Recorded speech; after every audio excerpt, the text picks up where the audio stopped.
Welcome to this explainer. Okay, so today we're unpacking a really fascinating mythological story from the ancient Indian epic, the Mahabharata. But hey, don't let the word mythological fool you. We're not just talking about magic and monsters here. Actually, we're looking at a surprisingly modern, deeply analytical economic problem. You know, we usually think of these ancient texts as just philosophy or fantasy, right? But this specific narrative, it dives headfirst into fiscal responsibility, taxation, and the real ethics of wealth distribution. It is literally a brilliant mashup of ancient morality and, well, what we'd call macroeconomics today. Let's get right into it. So, here is the central mystery we're tackling. We're looking at a super-specific micro-quest undertaken by this renowned, incredibly powerful figure named Sage Agastya. Now, the text tells us Agastya needs to acquire wealth. Simple enough, right?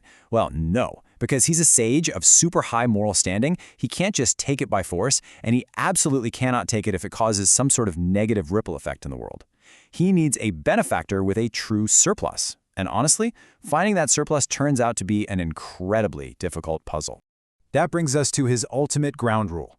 When Augustus shows up on the borders of a kingdom looking for wealth, he drops this strict ethical condition. Give me a portion according to thy ability and without doing injury to others. He's not just asking for a handout here. Augusta is literally demanding that any wealth given to him must come entirely from a surplus. So it can't be money meant to feed the poor, or pay workers, or, fix the roads. If taking the money causes someone else to suffer a loss, it's an absolute deal-breaker for his ethical framework. To kick off this quest, Agastya first heads over to King Shrutarvan.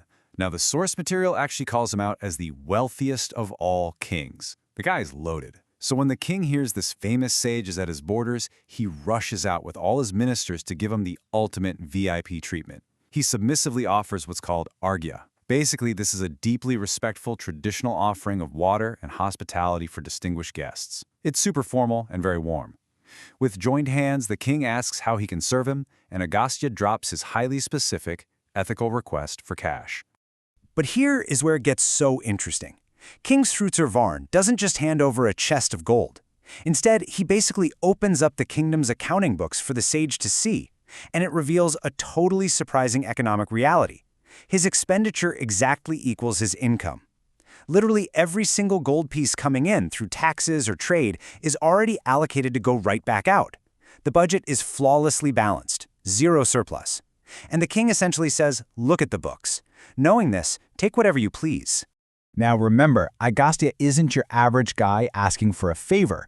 The text describes him as a rishi who always saw both sides with equal eyes. So when he looks at those ledgers, he doesn't just see math, he sees real-world impact. Because the budget is balanced down to the penny, Agastya knows that taking even one single coin would throw the whole kingdom into a deficit. And a deficit means a broken promise, right? A servant goes unpaid, a citizen goes hungry.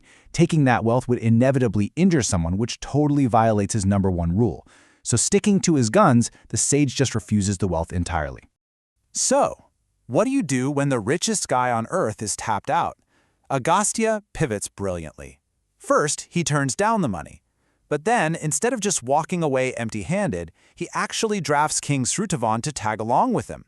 It's like a buddy comedy now. The sage and the supposedly richest king on earth join forces, hit the road, and journey to the very next monarch on the map, King Vradnaswa. The text tells us King Vradnaswa hears they've arrived and, of course, comes out to receive them. Just like our first king, Vradnaswa is the absolute picture of ancient hospitality. He politely washes their feet, offers that traditional arghya we talked about, and welcomes them with total respect. Once the pleasantries are out of the way, the king asks why they've come.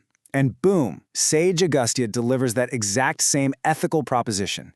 Give us wealth according to your ability, but absolutely without injuring anyone else.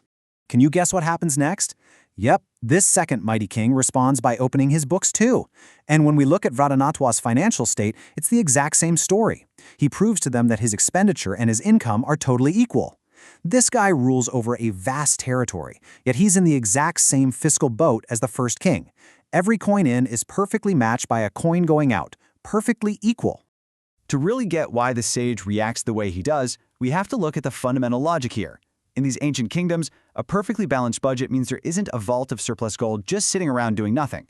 So forcefully taking wealth immediately creates a deficit. And to Agastya, a deficit isn't just a minor accounting error, it causes direct, measurable injury to whoever was relying on those funds. Maintaining his equal vision, the sage makes the exact same deduction. He cannot be the cause of that injury, so once again, he has to decline the wealth. Okay, so now our traveling group is seriously snowballing into this massive royal procession. Day 1, Agastya was just a solitary sage. Day 2, he picked up King Shrutavan. And now, having found Vridnaswa's treasury perfectly balanced too, Agastya basically collects him as well. So this growing posse of 3, 1 super ethical sage and 2 incredibly powerful kings, heads off together toward a final destination to see if they can finally crack this puzzle. And that brings the party right to the borders of Trisatasu's kingdom. The text makes a point to note his impressive lineage. He's the son of Purokutsa from the famous Ikshvaku line. But more importantly for our quest, this high-souled monarch is supposed to possess absolutely enormous wealth.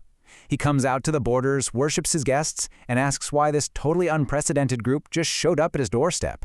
And for the 3rd time, Agastya asks for wealth without causing injury. Now, this is where we see that classic rule of 3 twist you find in a lot of folklore, because even this 3rd king, a guy literally famous for his enormous wealth, shows them ledgers that look exactly like the first 2. His finances are completely balanced. Every single piece of wealth coming in is already assigned to a totally necessary expense, no idle money, no magical unassigned surplus, just a perfectly run state. Let's pause for a second, because this says so much about how the ancient world viewed good leadership. Think about it. 3 kings, 3 perfectly balanced ledgers, and 0 wealth for the sage. These absolute rulers are essentially living paycheck to paycheck. They are managing their economies so efficiently that every single resource goes right back into the realm. It's a brilliant way of showing why an ethical sage literally cannot take a dime from them. A good king doesn't just hoard idle gold like a dragon. He puts it to work, which means nothing left for our wandering sage. So that brings up the million-dollar question. Where in the world do we go from here? This is the major cliffhanger of our narrative. I mean, if the absolute greatest, richest human monarchs on the planet are totally tapped out, running perfectly balanced budgets, where can this party possibly turn? How on earth can Agastya fulfill his quest if humanity's wealthiest leaders can't ethically spare a single coin? Well, faced with this impossible economic puzzle, the text says the kings look at each other, they realize standard human economics just aren't going to cut it here. So, together, they offer the sage a totally radical solution. They say, "O Brahmana, there is a Danava of the name Ilwala, who, of all persons on earth, is possessed of enormous wealth. Let us all approach him today and beg wealth of him." Now, to grasp what a massive pivot this is, you have to know what a Danava actually is. In Hindu texts, Danavas are this class of mythological entities. We're talking powerful, supernatural beings that completely exist outside the normal rules of human society. So the kings are literally suggesting they ditch human governance and human accounting altogether and steer this ethical economic quest straight into the unpredictable, dangerous realm of mythology. You'd probably expect the sage to hesitate, right? But actually, the text says Agastya finds this suggestion perfectly proper. And honestly, the logic holds up. If human kings don't have a surplus without hurting their citizens, they have to seek out a being outside the human system who just hoards massive unallocated wealth. So, wild as it sounds, the whole group, this deeply ethical sage and 3 mortal kings, heads off together into the unknown to track down a monster named Ilwala. Which leaves us with a totally provocative question to chew on as we wrap up today's explainer. These guys are literally walking into a realm of magic and monsters just to balance an accounting ledger. Will this supernatural Danava actually have the surplus wealth they're looking for?